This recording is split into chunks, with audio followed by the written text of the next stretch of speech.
Welcome. Y'all ready? It's going down. Ladies. She's got a show. She's got a show. She's got a show. She's got a show. She's got a show. She's got a show. She's got a show. Is she the new? Is she the truth? Or is it false? Eyelashes, lip gloss. How much did that cost? Ain't no BS boss. Left being employed, she got a show. Floss, dentistry, officer in the streets, local or industry, Ghana or Italy, Bishop or Kennedy, her drive infinity. You feeling me? Keisha that Q45 ninja is finna be on like a double OTD in front of your PC. We running your TVs, pouring up weekly beauty tips and health. If you don't watch it for celebs, watch it for your damn self. She got a show. Akisha Lockhart here for She's Got a Show, and it is truly an honor to have the woman that's sitting next to me because she has a very jam-packed schedule. She's a wife. She's also an executive of a very, very wonderful foundation here in Chicago. So without further ado, Donnie Smith, thank you so much for your time. Thank you so much for having me. It's an honor. No problem. So can you let everyone know, can you tell us about Donna's House? Tell us about the foundation, how it got started, and what your role is with the foundation. Absolutely. So Donna's House actually started as an idea in December of 2011. And it was right after my husband, Che Smith, I call him, the rest of the world calls him Rhymefest, after he ran for office. And one of the things we wanted to do was to start an organization when he ran for office, basically called an art center in the 20th Ward here in Chicago. We lost that election by about 200 votes and said, you know, we don't have to be in office to get this idea off the ground. So we started talking to people in our network, one of which was Kanye West. Kanye loved the idea. At that time, it didn't have a name, but we knew it was going to be an art center. And then we decided it was best to really honor Dr. Donda West, who meant so much to my husband and to pretty much all of the artists in Chicago. She was a mentor and like a surrogate mother for them. And Donda's House was born in December of 2011 as an idea. And then we started programming in August of 2013. Okay. What is your role with the foundation exactly? So I started out as co-founder along with Kanye and Che. So it was basically this fusion of education and the arts. So my expertise in curriculum and the learning sciences was basically paired up with the expertise of Rhymefest and Kanye. And we built a curriculum. And so I started there. And then pretty quickly, we decided that it would be great for me to be executive director. And as the executive director, I'm responsible for budgeting, scheduling, hiring instructors. I pretty much describe myself as like the principal of Donna's House.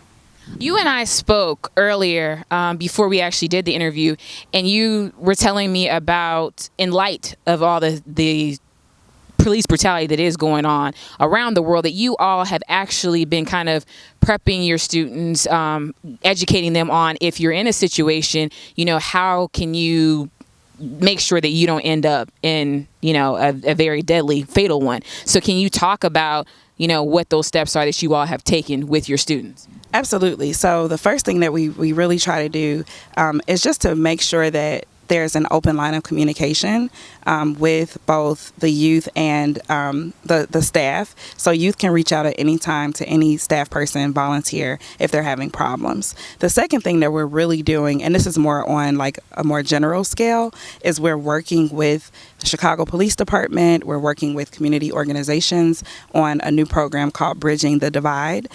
We actually kind of started that process at a screening of a film called The Cycle, which explores police brutality. And we're just really trying to open up the lines of communication. I think that we have the power as an organization to really convene people from different organizations, from different generations, and just to really have dialogue. I think that there aren't enough people talking about the issues that we have when it comes to police brutality and when it comes to black on black violence. So it's important to have like all of those stakeholders in the same space talking about, you know, what that means. One of my favorite moments from the last event that we did, the cycle, was when one of the moderator actually asked one of the Black Lives Matter activists, do officer lives matter? And it was just something that I've been thinking about. It was about a month ago, and I just can't get that out of my head, because at the end of the day, officers are community members too. And when we're talking about, you know, officers of color, they often live in the very communities that are that struggle with these issues. And so I'm all about you know, advocating for solutions, teaching our young people to advocate for solutions, and just like, I think that then we'll see a big change. Great points. And I just want to commend you, and I mean everyone that's a part of your team, for the things that you're doing, because it's one thing to talk about, you know, change, but you all are definitely living that change and you're executing it. So thank you so much for what you do. Something that you spoke about at one of your events is the fact that you have, in a lot of cases, celebrities that are just the face of foundations. They have, you know, they can come and they can do a photo op and, hey, I just donated this, or give a check, and they're gone.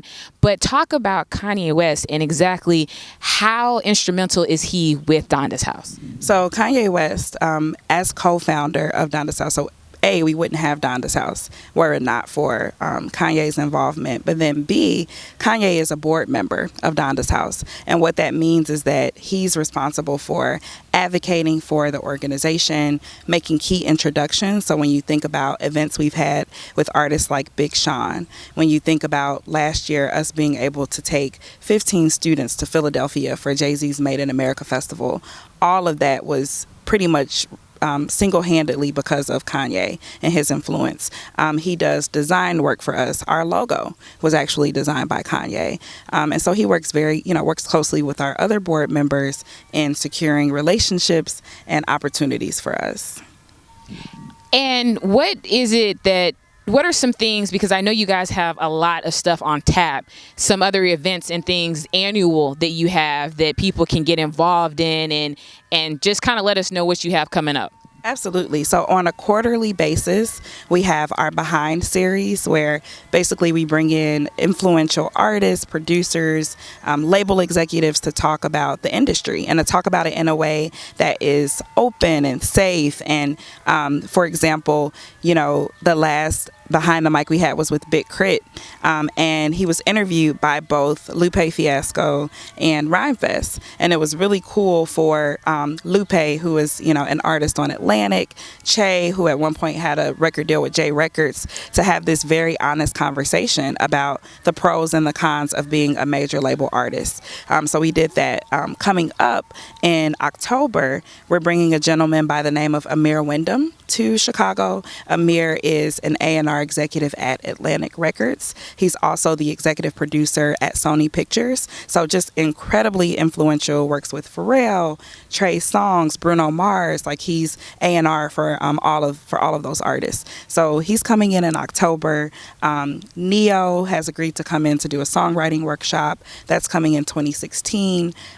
Just a host of artists that literally, once people find out what we're doing here in Chicago, they're on board, they're interested. We're also looking to scale Donna's House, so we're very interested in actually moving to other cities. And when I say moving, we're still home is always gonna be Chicago, and we're gonna be based here, but we're looking forward to working in Memphis and Atlanta and New York and LA with those youth, and hopefully just creating this like global network of socially conscious, socially responsible artists. So for all those young people out there that are watching this interview now, like, I want to get involved, how do they go about doing that? So if you're in Chicago, you can apply pretty much every semester. We operate year round. All you have to do is go on our website, which is Dondas House Inc. That's DONDASHOUSEINC.org, and apply. And we have programs in music, fashion, and acting. We're actually working now on TV and film production, and audio production. So those programs will roll out in 2016, 2017, and just apply, be interested in the arts. So that's the other thing. We're not necessarily interested in working with young people who see the art as kind of like a come up. In many ways, we believe that, you know, art has become almost like the new drug game, in a sense that people are like, I want to rap. They're not wanting to rap because they love the art or because they want to express themselves. They're like, oh, I can get $1 million record deal or whatever, which just, it doesn't happen anymore like that. Now, in the very beginning, it's very true. You know, you could get $1 million record deal like in the 90s, but that doesn't exist anymore. So we're interested in those artists who, for as long as they can remember, like, art gives them life. So if you're a young person and art gives you life, we want you. And then if you're outside of Chicago, just, you know, keep your eyes and ears open. We're going to be doing some conferences in other cities to really like introduce our work. We're looking for partners. So if you're like an organizational leader, if you're in academia, please reach out. Our email address is dondahouseinc@gmail.com. We would love your support and your help.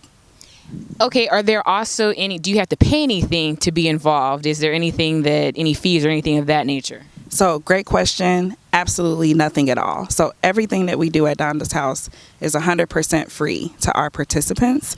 When we took students to Philadelphia, all expenses paid. We paid for food, we paid for travel, we paid for hotel, and even with our classes, when we take field trips, we pay for everything. So literally all you need is an interest, and you need to be committed, right? Because you do have to come to your classes. You do have to be committed and consistent. And that's how you pay. We call it sweat equity. So that's how you pay for what we do.